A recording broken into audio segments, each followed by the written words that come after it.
Saint-Exupéry.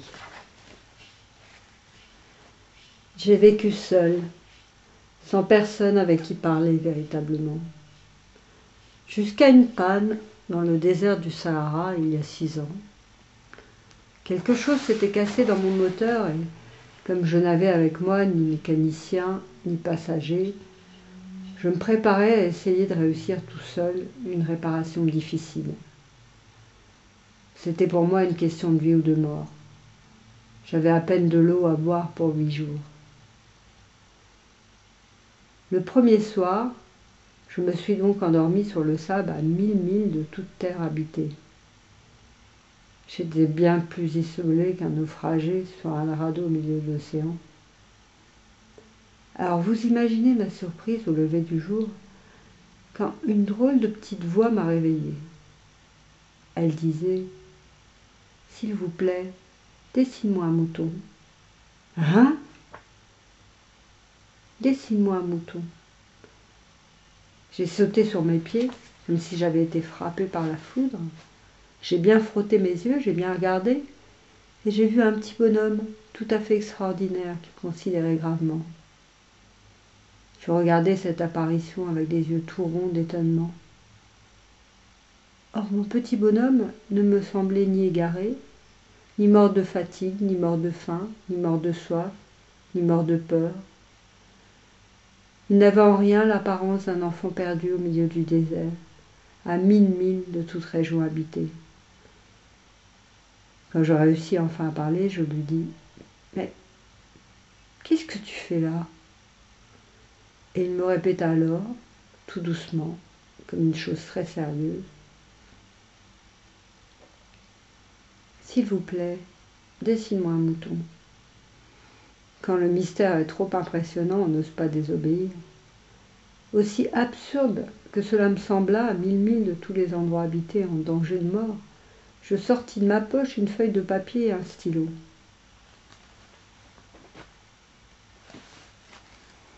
Non, celui-ci est déjà très malade, fais-en un autre. Je dessinais encore. Tu vois bien, ce n'est pas un mouton, c'est un bélier, il a des cornes. Je refis donc encore mon dessin. Celui-là est trop vieux, je veux un mouton qui vive longtemps.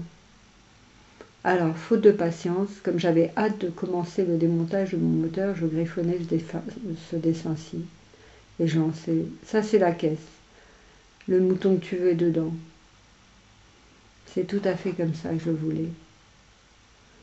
Crois-tu qu'il faille beaucoup d'herbe à ce mouton? Pourquoi? Parce que chez moi c'est tout petit. Oh, ça suffira sûrement. Je t'ai donné un tout petit mouton. Pas si petit que ça. Tiens, il s'est endormi. Et c'est ainsi que je fis la connaissance du petit prince. Il me fallut longtemps pour comprendre d'où il venait. Le petit prince, qui me posait beaucoup de questions, ne semblait jamais entendre les miennes. Ce sont des mots prononcés par hasard qui peu à peu m'ont tout révélé. Ainsi, quand il aperçut pour la première fois mon avion, il me demanda « Qu'est-ce que c'est que cette chose-là » ? Ce n'est pas une chose, ça vole, c'est un avion, c'est mon avion. Comment ? Tu es tombé du ciel ? Ça c'est drôle. Alors toi aussi tu viens du ciel ? De quelle planète es-tu ? Tu viens donc d'une autre planète ? C'est vrai que là-dessus, tu ne peux pas venir de bien loin. Et toi ? D'où viens-tu, mon petit bonhomme ? Où est-ce chez toi ? Où veux-tu emporter mon mouton ? Ce qui est bien, avec la caisse que tu m'as donnée, c'est que la nuit, ça lui servira de maison. Bien sûr. Et si tu es gentil, je te donnerai aussi une corde pour l'attacher pendant le jour et un piquet. L'attacher ? Quelle drôle d'idée. Mais si tu ne l'attaches pas, il ira n'importe où, il se perdra. N'importe où. Mais où veux-tu qu'il aille ? N'importe où, droit devant lui. Ça ne fait rien. C'est tellement petit chez moi. Droit devant lui, il ne peut pas aller bien loin.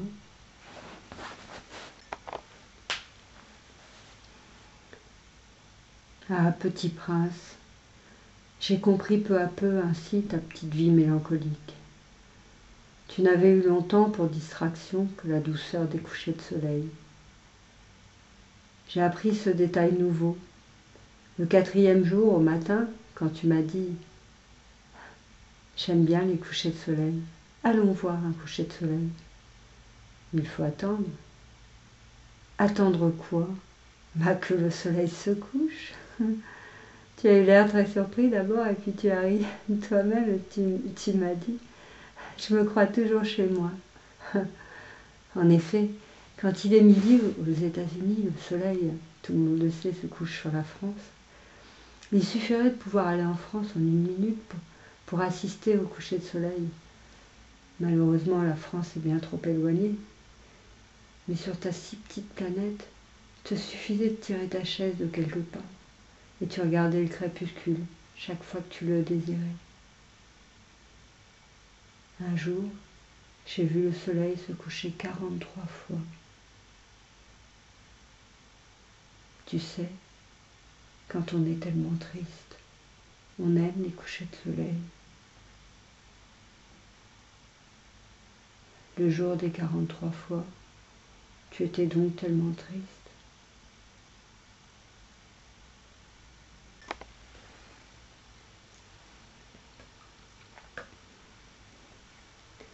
Le 5e jour, toujours grâce au mouton, ce secret de la vie du petit prince me fut révélé. Il me demanda, avec brusquerie, sans préambule, comme le fruit d'un problème longtemps médité en silence. Un mouton, s'il mange les arbustes, il mange aussi les fleurs. Un mouton mange tout ce qu'il rencontre. Même les fleurs qui ont des épines? Oui, même les fleurs qui ont des épines. Alors les épines, à quoi servent-elles? Je ne le savais pas. J'étais alors très occupé à essayer d'effacer un boulon trop serré de mon moteur. J'étais très soucieux car ma panne commençait de m'apparaître comme très grave. Et l'eau à boire qui s'épuisait me faisait craindre le pire.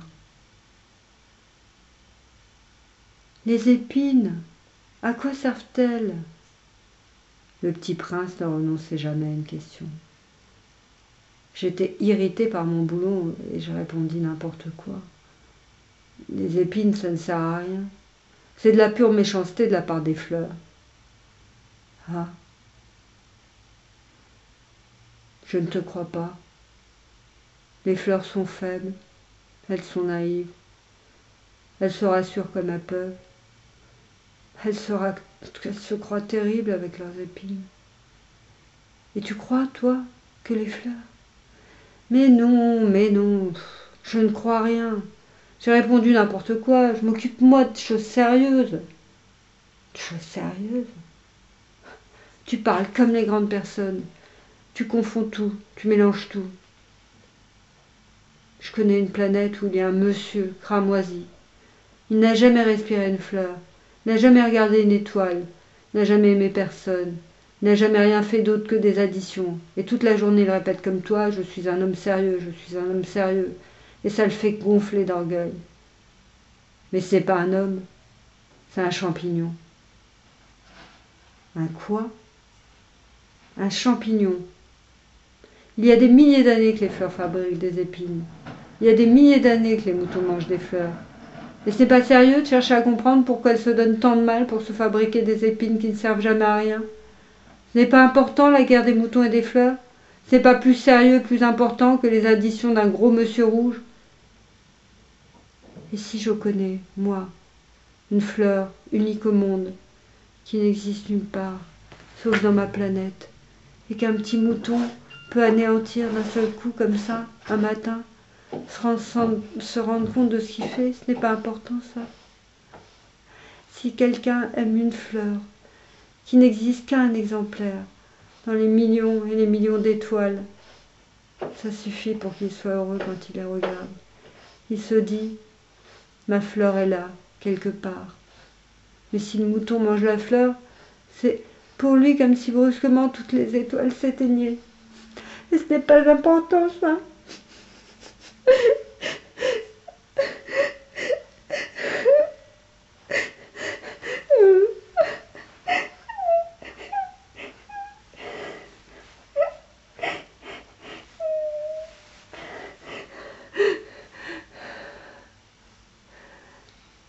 Ne put rien dire de plus. La nuit était tombée. J'avais lâché mes outils. Je me moquais bien de mon marteau, de mon boulon, de la soif, de la mort. Il y avait sur une étoile, une planète, la mienne, la terre, un petit prince à consoler. Je le pris dans mes bras, je le berçais, je lui disais « La fleur que tu aimes n'est pas en danger. Je lui dessinerai une muselière à ton mouton. Je te dessinerai une armure pour ta fleur. Je savais pas trop quoi dire. Je me sentais très maladroit. Je ne savais comment l'atteindre ou le rejoindre. C'est tellement mystérieux, le pays des larmes. » J'appris bien vite à mieux connaître cette fleur. Elle n'en finissait pas de se préparer à être belle, à l'abri de sa chambre verte. Elle choisissait avec soin ses couleurs. Elle s'habillait lentement. Elle ajustait un à un ses pétales. Elle ne voulait pas sortir toute fripée comme les coquelicots. Elle ne voulait apparaître que dans le plein rayonnement de sa beauté. Et oui, elle était très coquette. Sa toilette mystérieuse avait donc duré des jours et des jours. Et puis voici qu'un matin, justement, à l'heure du lever du soleil, elle s'était montrée. Je me réveille à peine. Je vous demande pardon, je suis encore toute décoiffée. Que vous êtes belle, n'est-ce pas? Et je suis née en même temps que le soleil.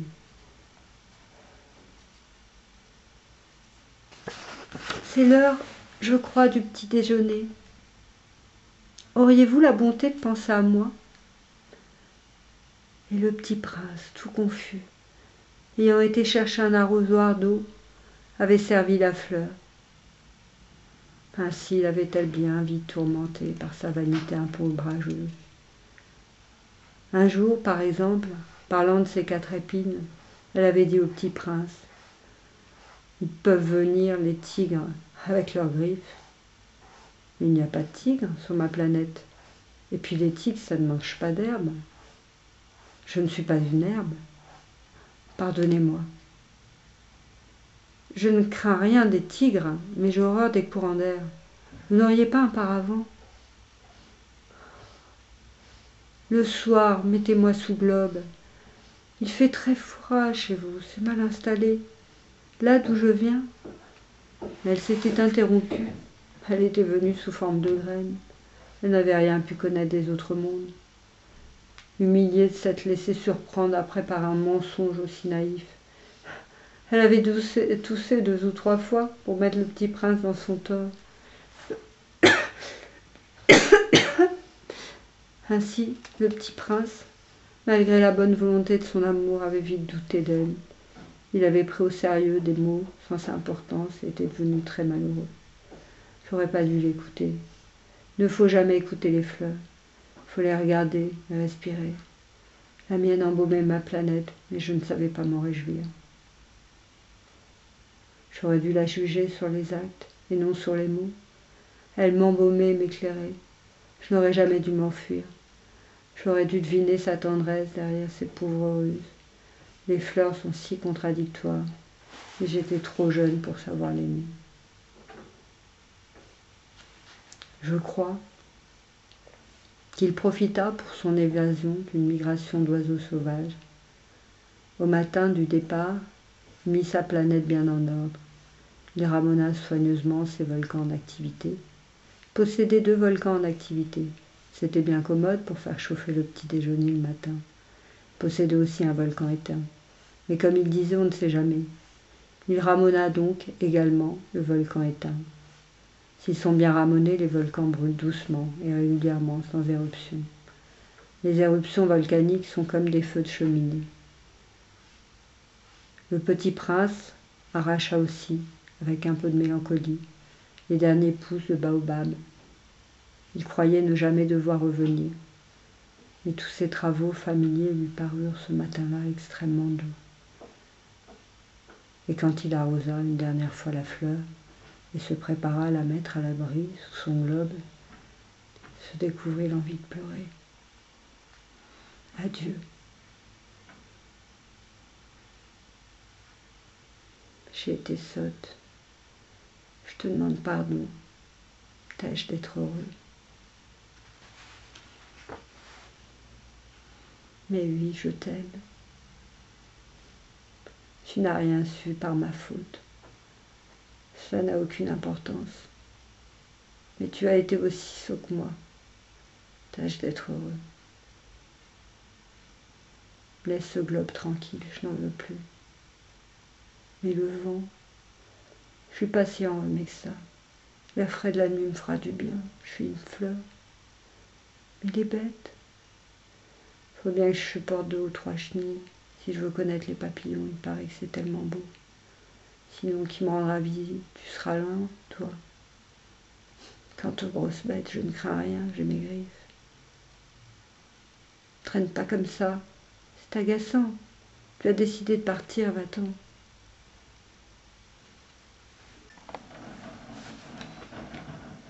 La première planète était habitée par un roi. Ah, voilà un sujet. Comment peux-tu me reconnaître puisque tu ne m'as jamais encore vu? Il ne savait pas encore que pour les rois, le monde est très simplifié. Tous les hommes sont des sujets. Approche-toi que je te vois mieux. Le petit prince chercha des yeux où s'asseoir, mais la planète était tout encombrée par le magnifique manteau d'hermine. Il resta donc debout, et comme il était fatigué, il bâilla. Il est contraire à l'étiquette de bâiller en présence d'un roi. Je te l'interdis. Je ne peux pas m'empêcher. J'ai fait un long voyage, je n'ai pas dormi. Alors, dit le roi, je t'ordonne de bâiller. Je n'ai vu personne bâiller depuis des années. Les bâillements sont pour moi des curiosités. Allons, bâille encore, c'est un ordre. Ça m'intimide, je peux plus. Alors je t'ordonne tantôt de bâiller et tantôt de... Il bredouilla un peu et paraissait vexé, car le roi tenait essentiellement à ce que son autorité fût respectée. Il ne tolérait pas la désobéissance. C'était un monarque absolu, mais comme il était bon, il donnait des ordres raisonnables. Si j'ordonnais à un général de se changer en oiseau de mer, et si le général n'obéissait pas, ce ne serait pas la faute du général, ce serait de ma faute. Sire, sur quoi régnez-vous? Sur tout ça. Tout ça. Même les étoiles? Oui, même les étoiles. Et les étoiles vous obéissent? Bien sûr. Elles obéissent aussitôt. Je ne tolère pas l'indiscipline. Je voudrais voir un coucher de soleil. Faites-moi plaisir. Ordonnez au soleil de se coucher. Ton coucher de soleil, tu l'auras. Je l'exigerai. Mais j'attendrai, dans ma séance du gouvernement, que les conditions soient favorables. Le petit prince bâilla. Il regrettait son coucher de soleil manqué et puis s'ennuyait déjà un peu. Je n'ai plus rien à faire ici, dit-il au roi. Je vais repartir. Ne pars pas, répondit le roi, qui était si fier d'avoir un sujet. Pars pas, je te fais ministre. Ministre de quoi? De la justice. Mais il n'y a personne à juger. Mais si, il y a un vieux rat. Tu pourras le condamner à mort. Mais bon, il faudra que tu le gracies chaque fois, parce qu'on n'en a qu'un. Mais je n'aime pas condamner à mort. Je vais m'en aller. Non, non, dit le roi. Si votre majesté désirait être obéie ponctuellement, elle pourrait me donner un ordre raisonnable. Elle pourrait m'ordonner, par exemple, de partir avant 1 minute. Il me semble que les conditions sont favorables. « Je te fais mon ambassadeur !» se hâta alors de crier le roi, alors que le petit prince partait. « Les grandes personnes sont bien étranges, » se dit le petit prince en lui-même durant son voyage. La seconde planète était habitée par un vaniteux. Ah, voilà la visite d'un admirateur. Car pour les vaniteux, les autres hommes sont des admirateurs. Bonjour, dit le petit prince. Vous avez un drôle de chapeau. C'est pour saluer, lui répondit le vaniteux. C'est pour saluer quand on m'acclame. Malheureusement, il ne passe jamais personne par ici. Ah oui. Frappe tes mains l'une contre l'autre. Le petit prince frappa ses mains l'une contre l'autre. Le vaniteux salua modestement en soulevant son chapeau. Ça, c'est plus amusant que la visite au roi, se dit en lui-même le petit prince. Il recommença de frapper ses mains l'une contre l'autre. Le vaniteux recommença de saluer en soulevant son chapeau. Après 5 minutes d'exercice, le petit prince se fatigua de la monotonie du jeu. Les grandes personnes sont décidément bien bizarres, se dit-il simplement à lui-même durant son voyage. La planète suivante était habitée par un buveur. Cette visite fut très courte, mais elle plongea le petit prince dans une grande mélancolie. « Que fais-tu là » dit-il au buveur, qu'il trouva installé en silence devant une collection de bouteilles vides et une collection de bouteilles pleines. « Je bois. »« Pourquoi bois-tu ?»« Pour oublier. »« Pour oublier quoi ?»« Pour oublier que j'ai honte. »« Honte de quoi ? Honte de boire. » Et le petit prince en fut perplexe. Les grandes personnes sont décidément très, très bizarres. La 4e planète était celle du businessman. Cet homme était si occupé qu'il ne leva même pas la tête à l'arrivée du petit prince. « Bonjour. Votre cigarette est éteinte. 3 et 2 font 5, 5 et 7, 12, 12 et 3, 15. Bonjour. 15 et 7, 22, 22 et 6, 28. Pas le temps de la rallumer. 26 et 5, 31. Ouf. Ça fait donc ça. 101 622 731. 500 millions de quoi? Millions de ces petites choses-là que l'on voit dans le ciel. Ah, des étoiles? C'est bien ça, des étoiles. Et que fais-tu de ces 500 millions d'étoiles? Que fais-tu de ces 500 millions d'étoiles? Rien, je les possède. Ah. Et à quoi cela te sert-il de posséder les étoiles? Ça me sert à être riche. Et à quoi cela te sert-il d'être riche? À acheter d'autres étoiles, si quelqu'un en trouve. Comment peut-on posséder les étoiles? À qui sont-elles? Riposta grincheux le businessman. Je ne sais pas. À personne.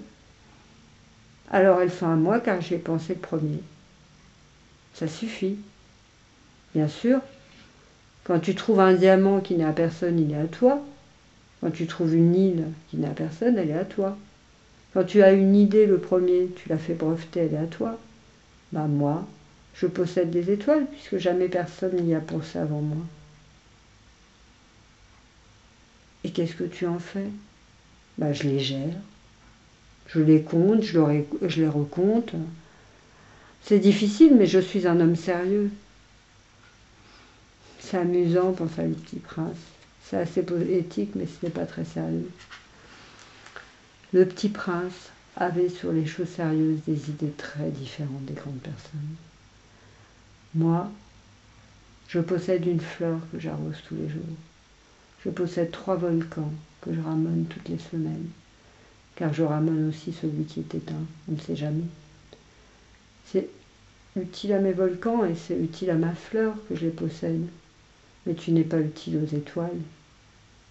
Le businessman ouvra la bouche et ne trouva rien à répondre, et le petit prince s'enfuit. Les grandes personnes sont décidément tout à fait extraordinaires, se disait simplement lui-même le petit prince durant le voyage.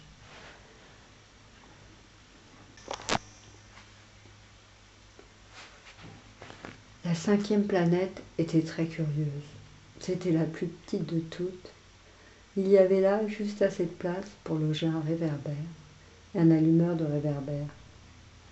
Le petit prince ne parvenait pas à s'expliquer à quoi pouvait servir quelque part dans le ciel, sur une planète sans maison ni population, un réverbère et un allumeur de réverbère. Cependant, il se dit en lui-même, quand il allume son réverbère, c'est comme s'il faisait naître une étoile de plus ou une fleur. Quand il éteint son réverbère, ça endort la fleur ou l'étoile. C'est une occupation très jolie. C'est véritablement utile puisque c'est joli. Lorsqu'il aborda la planète, il salua respectueusement l'allumeur. « Bonjour. Pourquoi viens-tu d'éteindre ton réverbère ?»« C'est la consigne. Bonjour. »« Qu'est-ce que la consigne ?»«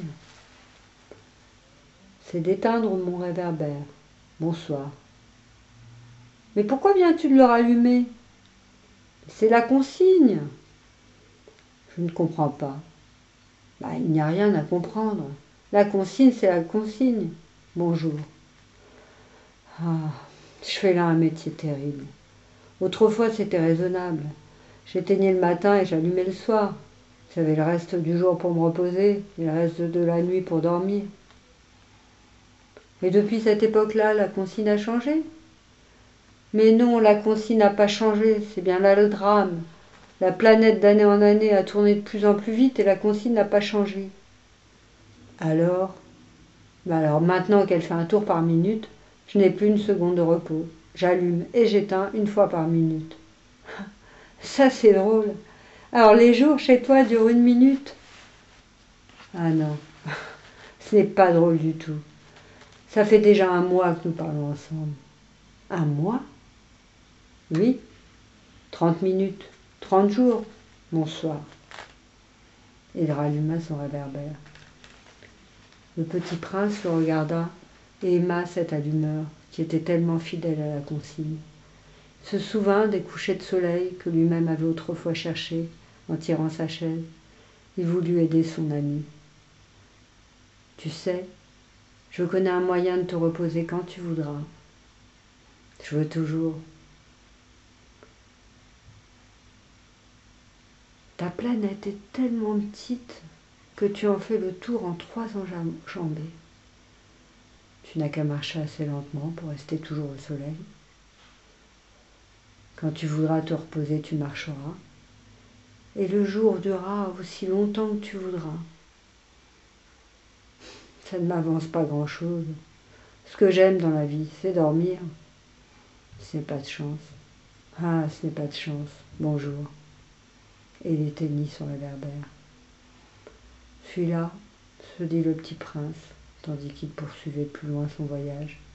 Celui-là serait méprisé par tous les autres, par le roi, par le vaniteux, par le buveur, par le businessman.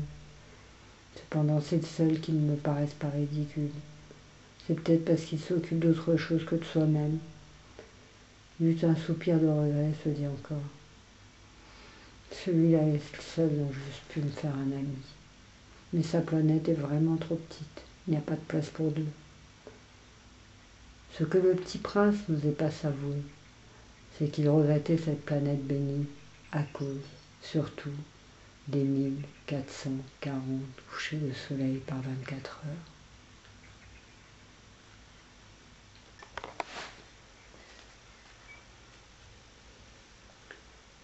La 6e planète était une planète 10 fois plus vaste. Elle était habitée par un vieux monsieur qui écrivait d'énormes livres. « Tiens, voilà un explorateur. D'où viens-tu ? Quel est ce gros livre ? Que faites-vous ici? Je suis géographe. Qu'est-ce qu'un géographe? C'est un savant qui connaît où se trouvent les mers, les fleuves, les villes, les montagnes et les déserts. Ça, c'est bien intéressant. C'est enfin un véritable métier. Et il jeta un coup d'œil autour de lui. Il n'avait jamais vu encore une planète aussi majestueuse. Elle est bien belle, votre planète. Est-ce qu'il y a des océans? Je ne puis pas le savoir, dit le géographe. Ah, le petit prince était déçu. Et des montagnes? Je ne puis pas le savoir, dit le géographe. Et des villes, et des fleuves, et des déserts? Je ne puis pas le savoir non plus, dit le géographe. Mais vous êtes géographe? C'est exact, mais je ne suis pas explorateur. Je manque absolument d'explorateurs. Ce n'est pas le géographe qui va faire le compte des villes, des fleuves, des montagnes, des mers, des océans et des déserts. Le géographe est beaucoup trop important pour flâner. Il ne quitte pas son bureau, mais il y reçoit des explorateurs. Il les interroge et il prend en note leurs souvenirs. Mais toi, tu viens de loin? Tu es explorateur? Tu vas me décrire ta planète?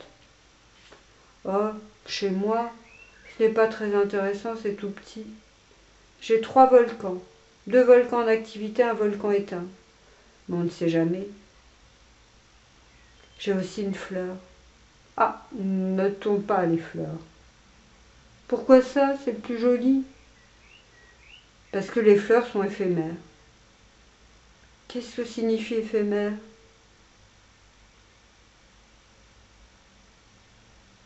Qu'est-ce que signifie éphémère? Ça signifie qu'il est menacé de disparition prochaine.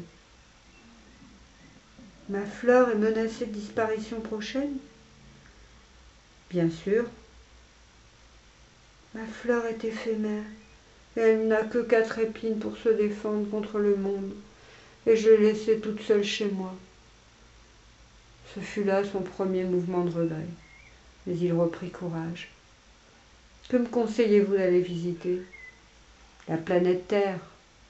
Elle a bonne réputation. Et le petit prince s'enfuit, songeant à sa fleur. La 7e planète fut donc la Terre. Le petit prince fut bien surpris de ne voir personne.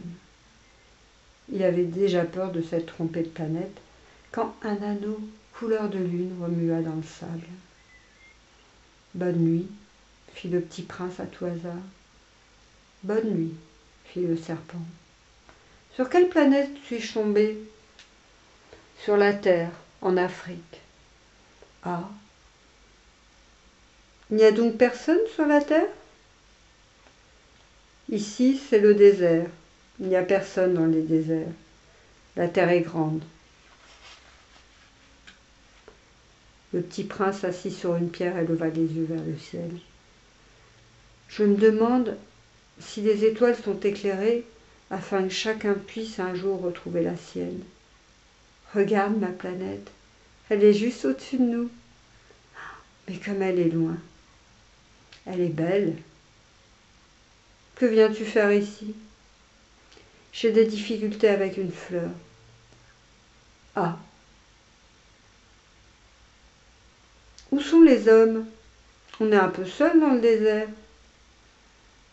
On est seul aussi chez les hommes.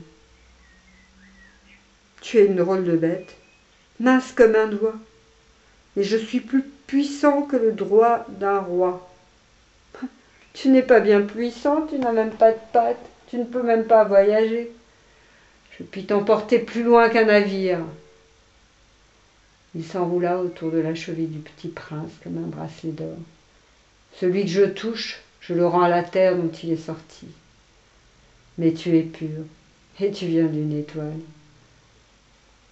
Tu me fais pitié, toi si faible sur cette terre de granit. Je puis t'aider un jour, si tu regrettes trop ta planète, je puis... Ah, j'ai très bien compris. Mais pourquoi parles-tu toujours par énigme? Je les résous toutes, dit le serpent, et il se tue.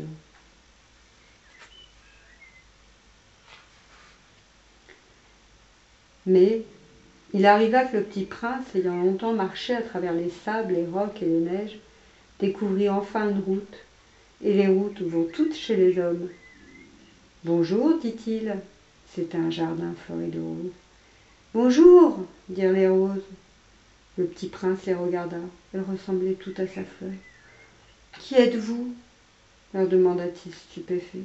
« Nous sommes des roses. »« Ah » fit le petit prince, et se sentit très malheureux. Sa fleur lui avait raconté qu'elle était la seule de son espèce dans l'univers. Et voici qu'il en était 5000, toutes semblables, dans un seul jardin. Moi, qui me croyais riche d'une fleur unique, je ne possède qu'une rose ordinaire. Ça et mes 3 volcans, qui m'arrivent aux genoux, et dont l'un peut-être est éteint pour toujours. Ça ne fait pas de moi un bien grand prince. Et couché dans l'herbe, il pleura.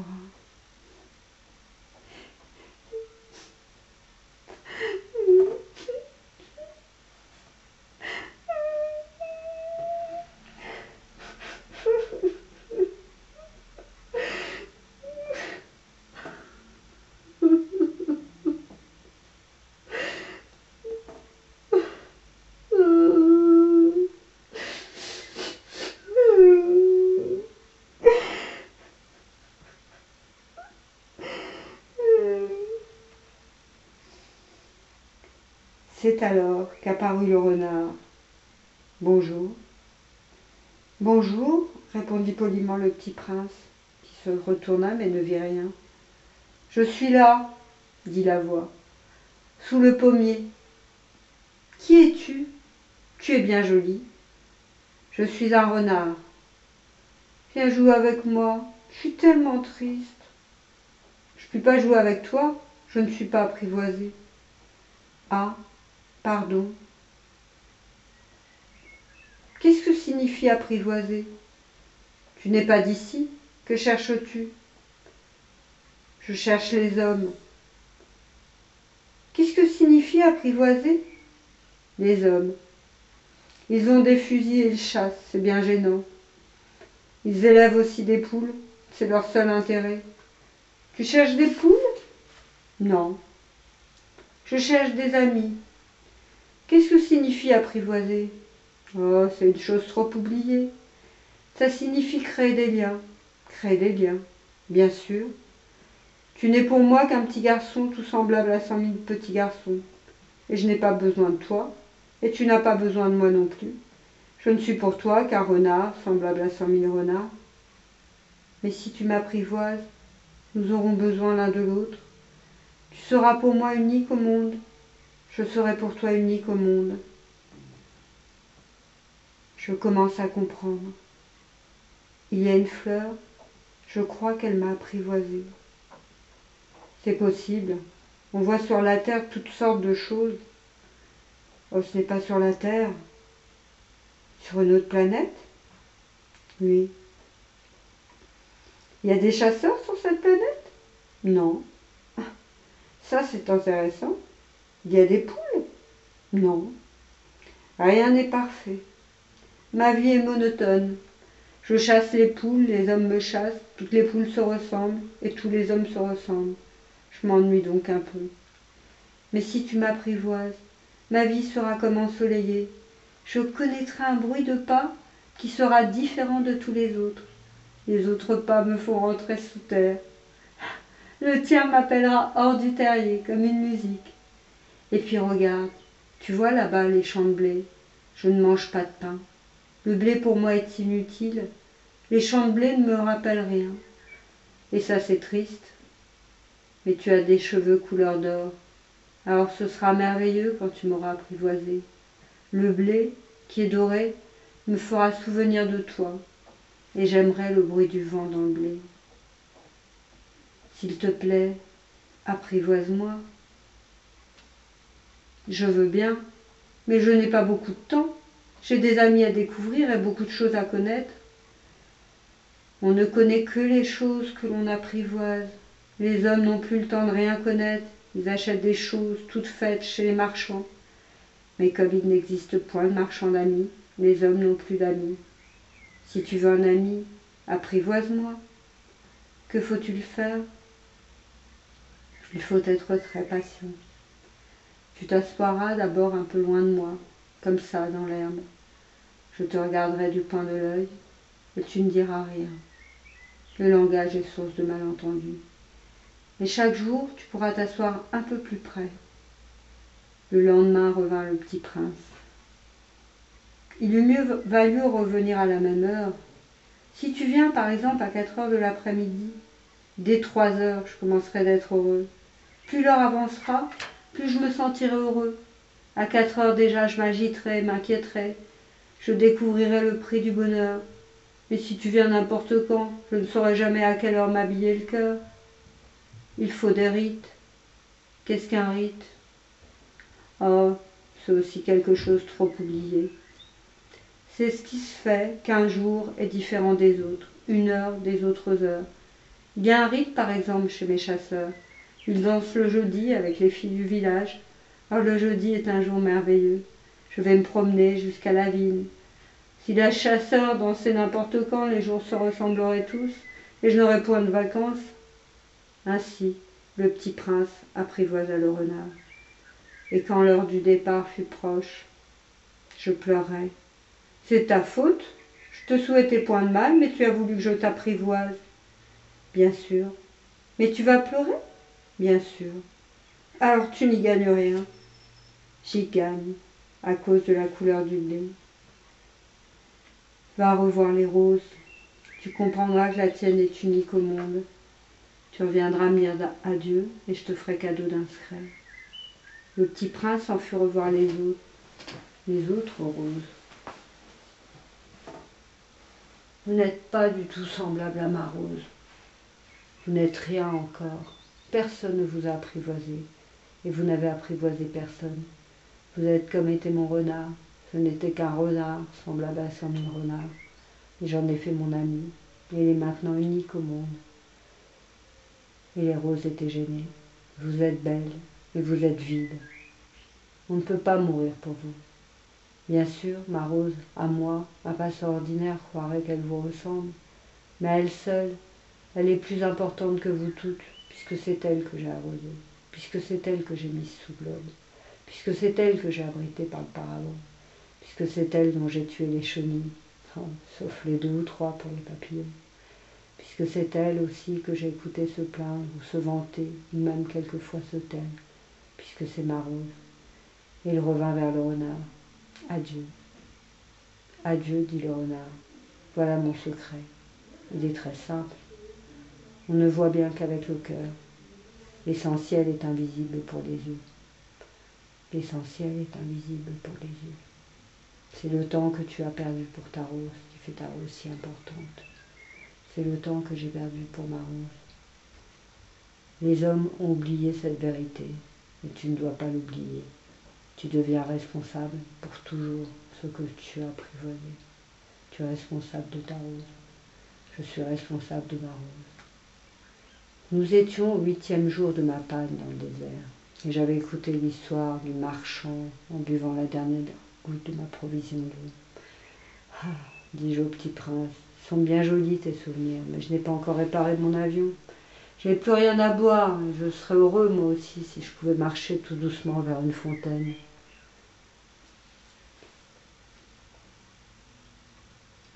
J'ai soif. Cherchons un puits. Tu as soif toi aussi? L'eau peut aussi être bonne pour le cœur. Je ne compris pas sa réponse, mais je me tus. Je savais bien qu'il ne fallait pas l'interroger. Il était fatigué, il s'assit. Je m'assis auprès de lui, et après un silence, il dit encore.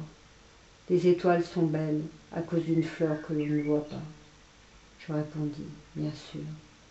Et je regardai sans parler, les plis du sable sous la lune. Le désert est beau, ajouta-t-il. Et c'était vrai. J'ai toujours aimé le désert. On s'assoit sur une dune de sable, on ne voit rien, on n'entend rien. Et cependant quelque chose rayonne en silence. Ce qui embellit le désert, dit le petit prince, et qu'il cache un puits, quelque part. Comme le petit prince s'endormait, je le pris dans mes bras et je me remis en route. J'étais émue. Il me semblait porter un trésor fragile. Il me semblait même qu'il n'y eût rien de plus fragile sur la terre. Je regardais à la lumière de la lune ce front pâle, ses yeux clos, ses mèches de cheveux qui tremblaient au vent, et je me disais, ce que je vois là n'est qu'une écorce. Le plus important est invisible. Comme ses lèvres entr'ouvertes, ébauchées, un demi-sourire, je me dis encore, ce qui m'émeut si fort de ce petit prince endormi, c'est sa fidélité pour une fleur, c'est l'image d'une rose qui rayonne en lui comme la flamme d'une lampe quand il dort. Et je le devinais plus fragile encore. Il faut bien protéger les lampes. Un coup de vent peut les éteindre. Et marchant assis, je découvris le puits au lever du jour. J'ai soif de cette eau-là, dit le petit prince. Donne-moi à boire. Je soulevai le seau jusqu'à ses lèvres. Il but, les yeux fermés. C'était doux comme une fête. Cette eau était bien autre qu'un aliment. Elle était née de la marche sous les étoiles, du chant de la poulie, de l'effort de mes bras. Elle était bonne pour le cœur, comme un cadeau. Les hommes de chez toi cultivent 5000 roses dans un même jardin. Ils n'y trouvent pas ce qu'ils cherchent. Ils ne le trouvent pas, répondis-je. Et cependant, ce qu'ils cherchent pourrait être trouvé dans une seule rose ou un peu d'eau. Bien sûr. Mais les yeux sont aveugles. Il faut chercher avec le cœur. J'avais bu, je respirais bien. Le sable au lever du jour est couleur de miel. J'étais heureux aussi de cette couleur de miel. Pourquoi fallait-il que j'eusse de la peine? Faut que tu tiennes ta promesse, me dit doucement le petit prince, qui de nouveau s'était assis auprès de moi. Quelle promesse? Tu sais, une muselière pour mon mouton. Je suis responsable de ma fleur. Tu sais, ma chute sur la terre, ce sera demain l'anniversaire. Puis après, un silence, il dit encore. J'étais tombé tout près d'ici. Et il rougit. Et de nouveau, sans comprendre pourquoi, j'éprouvais un chagrin bizarre. Cependant, une question me vint. Alors, ce n'est pas par hasard que le matin où je t'ai connu, il y a 8 jours, tu te promenais comme ça, tout seul, à 1000 milles de toutes les régions habitées. Tu retournais vers le point de ta chute. Le petit prince rougit encore, et j'ajoutai en hésitant, à cause peut-être de l'anniversaire. Il y avait, à côté du puits, une ruine de vieux murs de pierre. Lorsque je revins de mon travail le lendemain soir, j'aperçus de loin mon petit prince assis là-haut, les jambes pendantes, et je l'entendis qui parlait. « Tu ne t'en souviens donc pas? Ce n'est pas tout à fait ici. » Une autre voix lui répondit sans doute, puisqu'il répliqua. « Si, c'est bien le jour, mais ce n'est pas ici l'endroit. » Je poursuivis ma marche vers le mur. Je ne voyais ni n'entendais toujours personne. Pourtant le petit prince répliqua de nouveau. « Bien sûr, tu verras où commence ma trace dans le sable. Tu n'as qu'à m'y attendre, j'y serai cette nuit. » J'étais à 20 mètres du mur et je ne voyais toujours rien. Le petit prince dit encore après un silence. « Tu as du bon venin? Tu es sûr de ne pas me faire souffrir longtemps ?» Je fis halte, le cœur serré, mais je ne comprenais toujours pas. « Maintenant va-t'en, dit-il, je veux redescendre. » Alors j'abaissai moi-même les yeux vers les pieds du mur, et je fis un bond. Il était là, dressé vers le petit prince, un de ces serpents jaunes qui vous exécutent en 30 secondes. Tout en fouillant ma poche pour en tirer mon revolver, je pris le pas de course, mais au bruit que je fis, le serpent se laissa doucement couler dans le sable comme un jet d'eau qui meurt, et sans trop se presser, se faufila entre les pierres avec un léger bruit de métal. Je parvins au mur juste à temps pour y recevoir dans les bras mon petit bonhomme de prince, pâle comme la neige. C'est quoi cette histoire avec les serpents? Je suis content que tu aies trouvé ce qui manquait à ta machine. Tu vas pouvoir rentrer chez toi. Comment tu sais? Moi aussi, aujourd'hui, je rentre chez moi.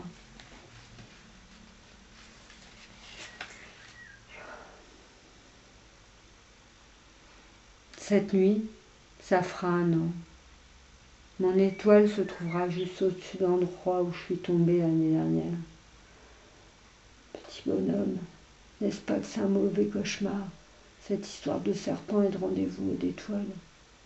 Mais il ne répondit pas à ma question, il me dit « Ce qui est important, ça ne se voit pas. » Bien sûr. C'est comme pour la fleur. Si tu aimes une fleur qui se trouve dans une étoile, c'est doux, la nuit, de regarder le ciel. Toutes les étoiles sont fleuries, bien sûr. Tu regarderas la nuit des étoiles. C'est trop petit chez moi pour que je te montre où se trouve la mienne. C'est mieux comme ça. Mon étoile, ça sera pour toi une des étoiles. Alors, toutes les étoiles, tu aimeras les regarder. Elles seront toutes tes amies. Et puis je vais te faire un cadeau. Ah, petit bonhomme, j'aime entendre ce rire. Justement, ce sera mon cadeau. Ce sera comme pour l'eau. Que peux-tu dire? Les gens ont des étoiles qui ne sont pas les mêmes. Pour les uns qui voyagent, les étoiles sont des guides. Pour d'autres, elles ne sont rien que des petites lumières. Pour d'autres qui sont savants, elles sont des problèmes. Pour mon businessman, elles étaient de l'or. Mais toutes ces étoiles-là se taisent. Toi, tu auras des étoiles comme personne n'en a. Que veux-tu dire? Quand tu regarderas le ciel la nuit, puisque j'habiterai l'une d'entre elles, puisque je rirai dans l'une d'elles, alors ce sera pour toi comme si riaient toutes les étoiles. Tu auras, toi, des étoiles qui savent rire. Et quand tu seras consolé, on se console toujours, tu seras content de m'avoir connu. Tu seras toujours mon ami.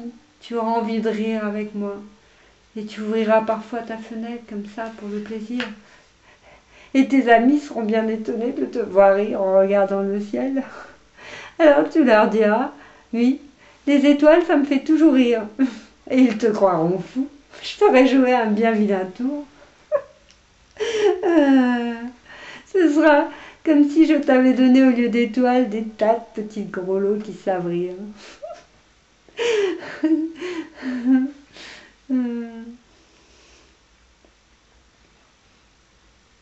Cette nuit, tu sais, ne viens pas.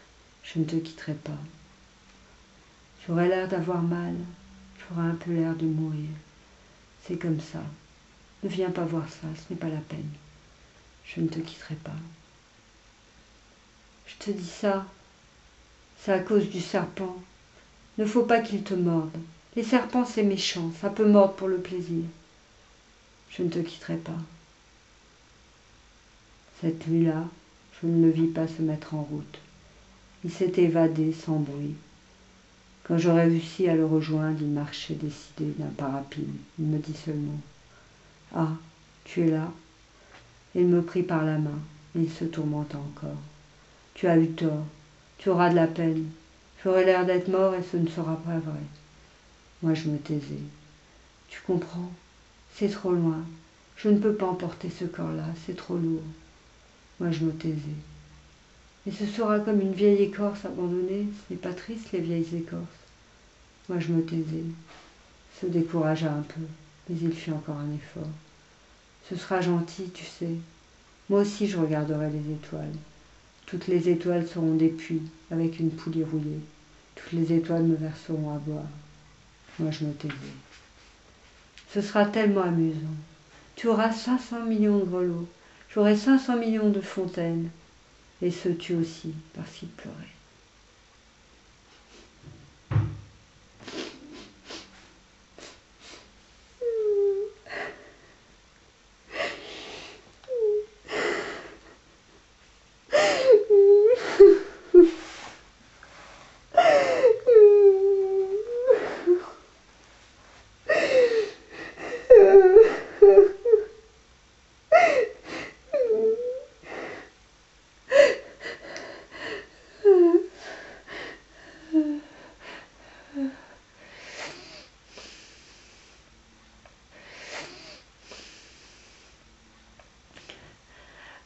C'est là.